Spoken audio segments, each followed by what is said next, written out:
The sun was setting, casting a golden hue over the bustling airport.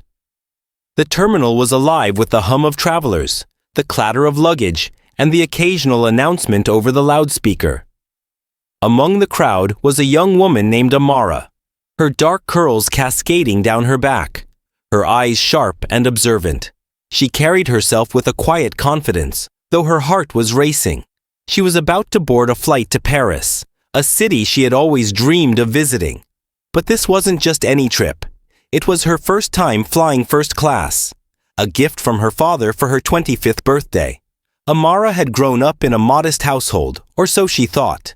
Her father, Elijah, was a reserved man who rarely spoke of his work. He had always provided for her, but he never indulged in extravagance. When he handed her the first-class ticket, she was stunned. "You deserve it," he had said with a cryptic smile. "Enjoy the experience." As she approached the gate, Amara couldn't help but feel a surge of excitement. She handed her ticket to the flight attendant, a tall woman with a polished demeanor. The attendant glanced at the ticket, then at Amara, her expression shifting ever so slightly. "I'm sorry, miss," she said, her tone clipped. "There seems to be an issue with your reservation. You'll need to step aside." Amara's heart sank. An issue? What kind of issue? The attendant hesitated, then leaned in slightly, lowering her voice. "First class is fully booked. You'll have to take a seat in economy." Amara blinked, confused. "But I have a confirmed ticket. Look, it's right here." The attendant's lips tightened. "I'm afraid there's nothing I can do. Please step aside so we can assist the other passengers." Amara felt a flush of embarrassment as the people behind her began to murmur. She stepped to the side, clutching her ticket, her mind racing. She couldn't understand what had gone wrong. She had checked her reservation multiple times. Everything had been in order. As she stood there, trying to make sense of the situation, a man in a sharp suit approached her. He had an air of authority, his eyes scanning her with a mix of curiosity and concern. "Miss," he said, his voice calm but firm. "I'm the gate manager. I understand there's been a misunderstanding with your ticket." Amara nodded, relief washing over her. "Yes, I have a first-class ticket, but they're saying it's not valid." The manager took the ticket from her, examining it closely. His brow furrowed, and he glanced at her, then back at the ticket. "This is unusual," he murmured. "Wait here, please." He walked away, leaving Amara standing there, her anxiety mounting. She watched as he spoke to the flight attendant, their conversation hushed but intense. After a few moments he returned, his expression unreadable. "Miss, I'm afraid we'll need to upgrade another passenger to first class. You'll be seated in economy." Amara's jaw dropped. "But why? I paid for this ticket." The manager's gaze softened, but his tone remained firm. "I understand your frustration, but these decisions are out of my hands. Please, take your seat in economy, and we'll ensure you have a comfortable flight." Amara felt a surge of anger, but she bit her tongue. She didn't want to cause a scene. Reluctantly, she boarded the plane, her heart heavy with disappointment. As she settled into her economy seat, she couldn't shake the feeling that something wasn't right. The flight was long, and Amara's mind raced the entire time. She replayed the conversation at the gate, trying to find a logical explanation. But nothing made sense. When the plane finally landed in Paris, she was exhausted, both physically and emotionally. As she disembarked, she noticed a group of airport staff waiting near the gate. They seemed to be looking for someone. Before she could process what was happening, one of them approached her. "Miss Amara?" he asked, his tone respectful. Amara nodded, confused. "Yes?" The man smiled. "Please come with us. Your father is waiting." Amara's eyes widened. "My father? He's here?"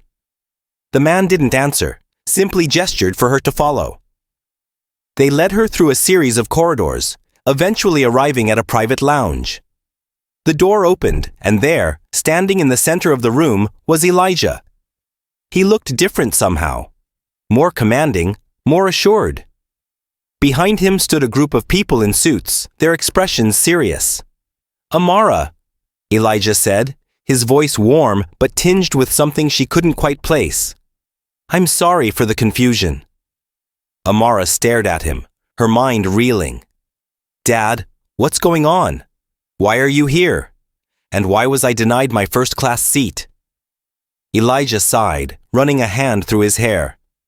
"I should have told you sooner," he said. "But I wanted it to be a surprise." Amara's confusion deepened. "A surprise? What are you talking about?" Elijah stepped closer, placing a hand on her shoulder. "Amara, I own the airline." The words hit her like a thunderclap. She stared at him, her mouth agape. "You... what?" Elijah nodded, a small smile playing on his lips. "I've been building this company for years. I wanted to keep it quiet, to protect you from the pressures that come with this kind of wealth.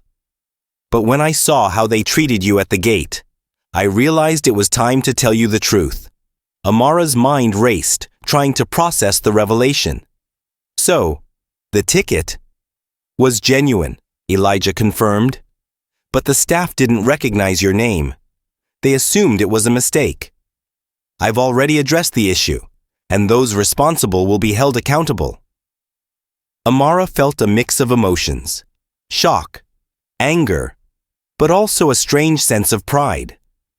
Her father, the man she thought she knew so well, was far more than he had let on. "Why didn't you tell me?" she asked, her voice trembling. Elijah's expression softened.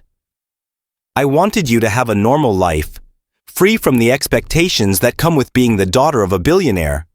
But I see now that I was wrong to keep this from you. You're stronger than I gave you credit for." Amara took a deep breath, trying to steady herself. "So, what happens now?" Elijah smiled, a genuine warm smile. "Now we make things right. You'll have the first-class experience you deserve, and more. But more importantly, you'll be a part of this company, if that's what you want." Amara looked at him, then at the people standing behind him. She felt a surge of determination. "I want to learn," she said. "I want to understand what you've built." Elijah's smile widened. "Then let's get started." As they left the lounge, Amara felt a sense of purpose she had never known before. The world was suddenly full of possibilities, and she was ready to embrace them.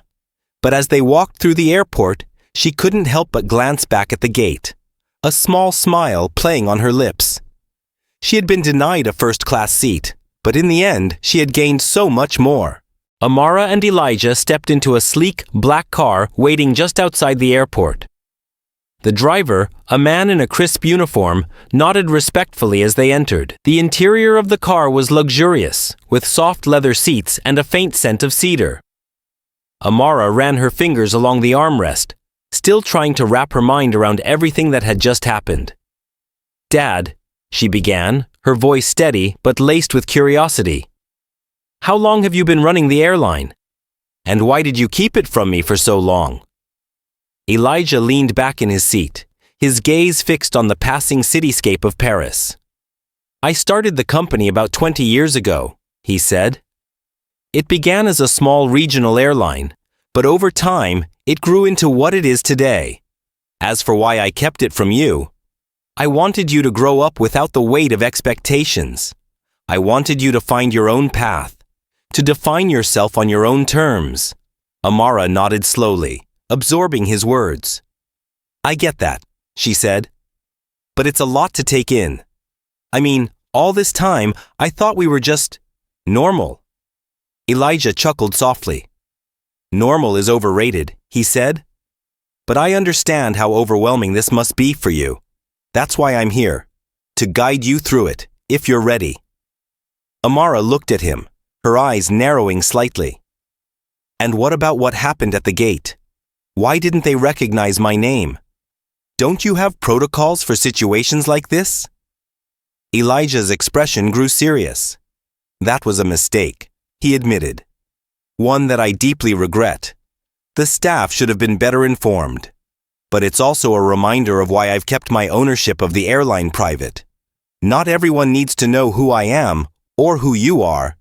It gives us the freedom to move through the world without unnecessary attention. Amara considered this, her mind racing.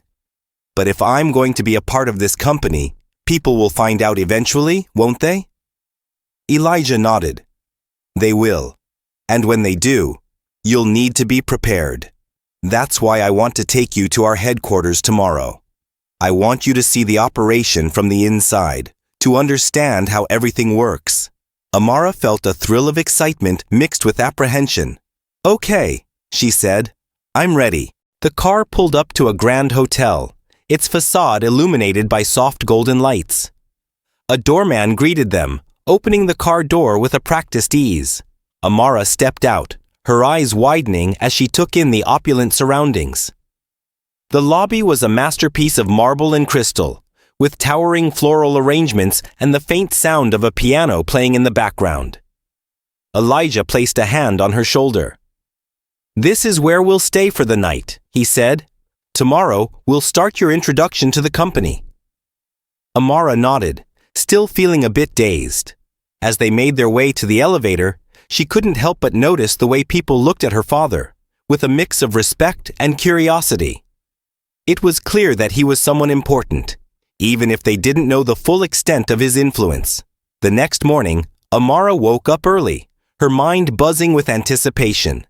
She dressed carefully, choosing an outfit that felt both professional and confident. When she met Elijah in the lobby, he gave her an approving nod. You look ready, he said. Let's go. They arrived at the airline's headquarters, a towering glass building that seemed to touch the sky.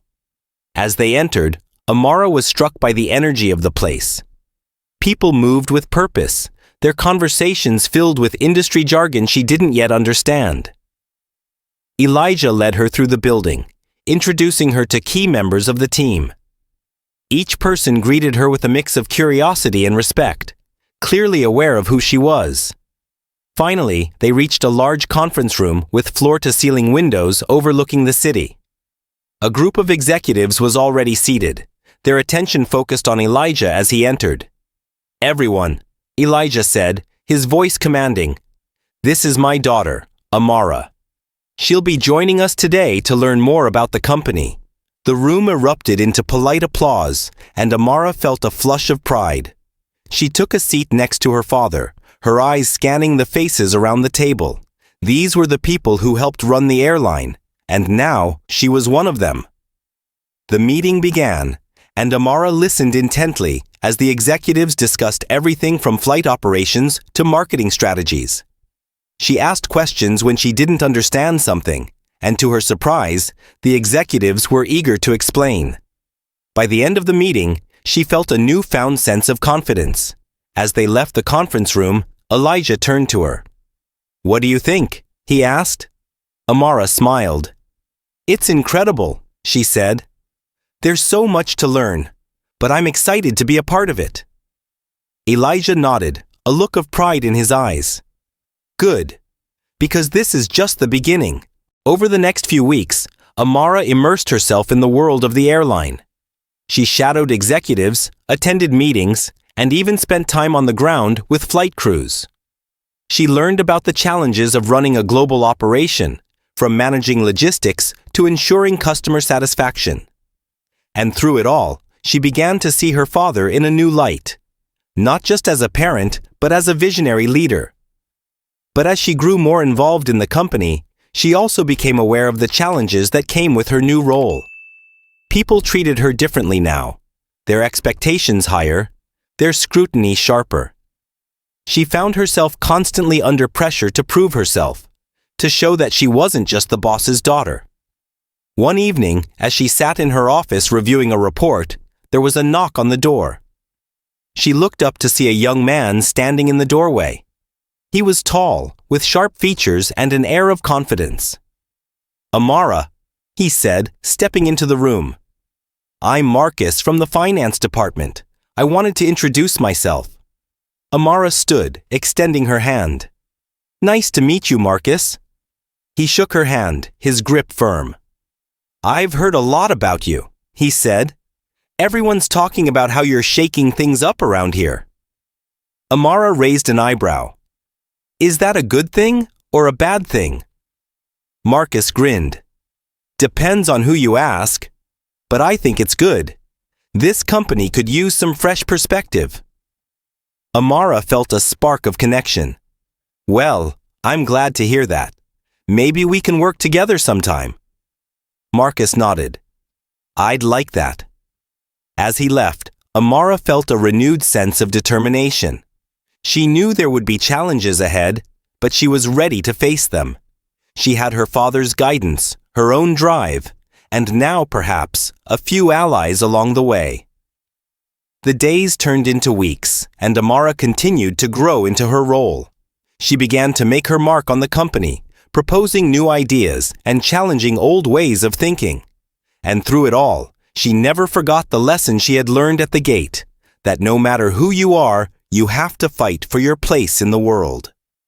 One evening, as she stood on the rooftop of the headquarters, looking out over the city, Elijah joined her.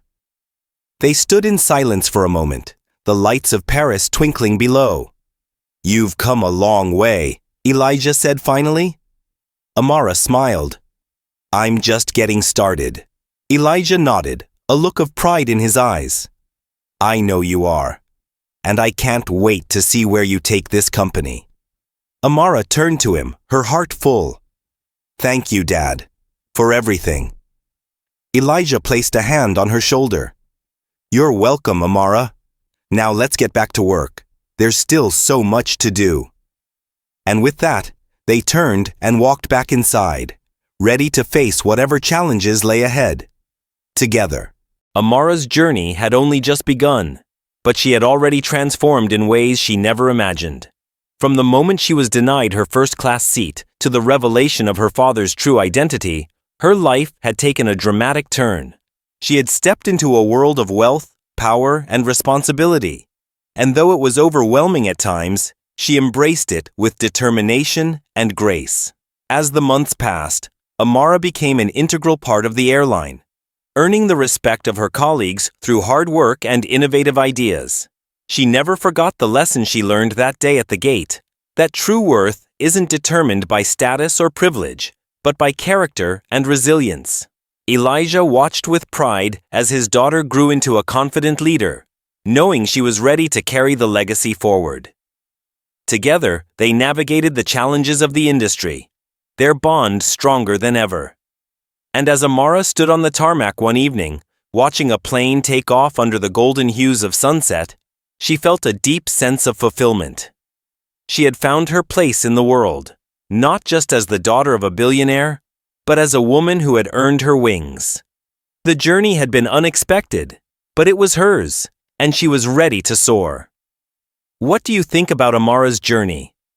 Could you imagine finding out your family had such a surprising secret? Let us know your thoughts in the comments below. If you enjoyed this story and want to hear more captivating tales like this, don't forget to subscribe to my YouTube channel and hit the notification bell so you never miss an update. Your support means the world. Thank you for being part of this journey.